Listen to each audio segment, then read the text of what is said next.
بسم اللہ الرحمن الرحیم۔ سن 6 ہجری میں حضور اقدس صلی اللہ علیہ وسلم عمرہ کے ارادے سے مکہ تشریف لے جا رہے تھے۔ کفار مکہ کو اس کی خبر ہوئی اور وہ اس خبر کو اپنی ذلت سمجھے، اس لیے مزاحمت کی اور حدیبیہ میں آپ صلی اللہ علیہ وسلم کو رکنا پڑا۔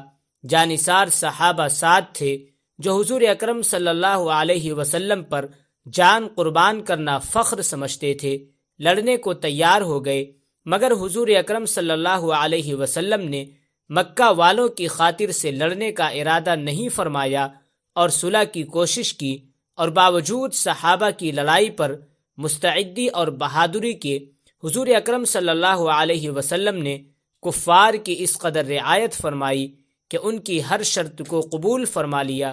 صحابہ کو اس طرح دب کر صلح کرنا بہت ہی ناگوار تھا، مگر حضور اکرم صلی اللہ علیہ وسلم کے ارشاد کے سامنے کیا ہو سکتا تھا کہ جانثار تھے اور فرما بردار، اس لیے حضرت عمر رضی اللہ تعالی عنہ جیسے بہادروں کو بھی دبنا پڑا۔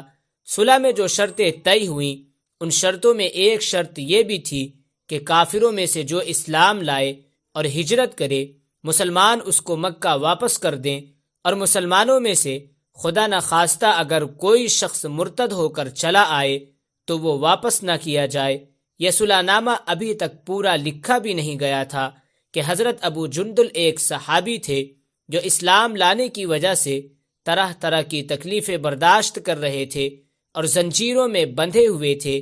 اسی حالت میں گرتے پڑتے مسلمانوں کے لشکر میں اس امید پر پہنچے کہ ان لوگوں کی حمایت میں جا کر اس مصیبت سے چھٹکارا پا جاؤں گا۔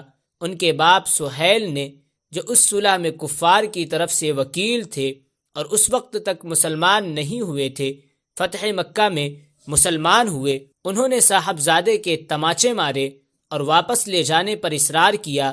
حضور اکرم صلی اللہ علیہ وسلم نے ارشاد فرمایا کہ ابھی صلح نامہ مرتب بھی نہیں ہوا، اس لیے ابھی پابندی کس بات کی، مگر انہوں نے اس بات پر اصرار کیا۔ پھر حضور اکرم صلی اللہ علیہ وسلم نے ارشاد فرمایا کہ ایک آدمی مجھے مانگا ہی دے دو، مگر وہ لوگ ضد پر تھے، نہ مانا۔ ابو جندل نے مسلمانوں کو پکار کر فریاد بھی کی کہ میں مسلمان ہو کر آیا اور کتنی مصیبتیں اٹھا چکا، اب واپس کیا جا رہا ہوں۔ اس وقت مسلمانوں کے دل پر جو گزر رہی ہوگی اللہ ہی کو معلوم ہے، مگر حضور اکرم صلی اللہ علیہ وسلم کے ارشاد پر واپس ہوئے۔ حضور اکرم صلی اللہ علیہ وسلم نے تسلی فرمائی اور صبر کرنے کا حکم دیا اور فرمایا کہ ان قریب حق تعالی شانہ تمہارے لیے کوئی راستہ نکالیں گے۔ صلح نامہ مکمل ہو جانے کے بعد ایک دوسرے صحابی ابو بصیر بھی مسلمان ہو کر مدینہ منورہ پہنچے۔ کفار نے ان کو واپس بلانے کے لیے 2 آدمی بھیجے۔ حضور اکرم صلی اللہ علیہ وسلم نے حسب وعدہ واپس فرما دیا۔ ابو بصیر نے عرض بھی کیا، یا رسول اللہ صلی اللہ علیہ وسلم، میں مسلمان ہو کر آیا، آپ پھر مجھے کفار کے پنجہ میں بھیجتے ہیں۔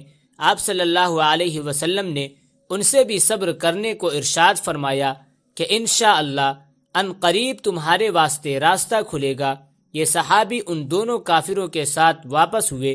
راستہ میں ان میں سے ایک سے کہنے لگے، یار تیری یہ تلوار تو بڑی نفیس معلوم ہوتی ہے۔ شیخی باز آدمی ذرا سی بات میں پھول ہی جاتا ہے۔ وہ نیام سے نکال کر کہنے لگا، ہاں میں نے تو بہت سے لوگوں پر اس کا تجربہ کیا۔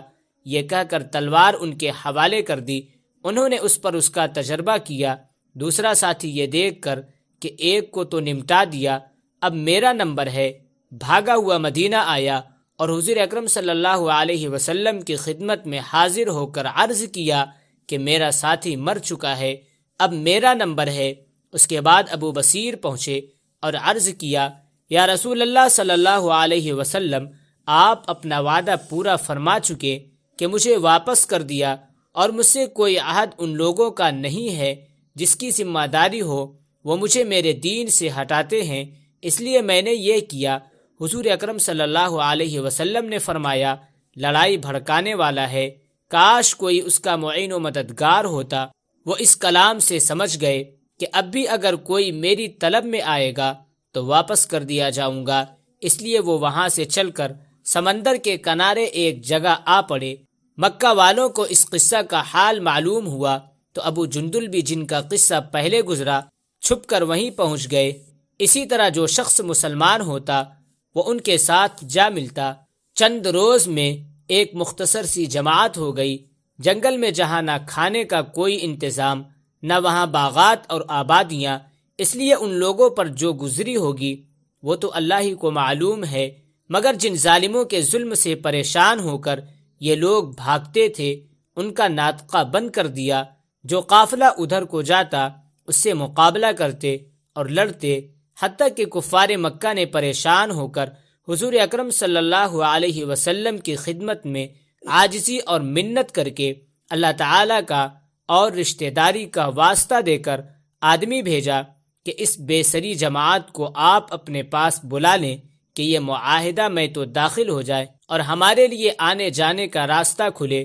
لکھا ہے کہ حضور اکرم صلی اللہ علیہ وسلم کا اجازت نامہ جب ان حضرات کے پاس پہنچا ہے تو ابو بصیر مرض الموت میں گرفتار تھے۔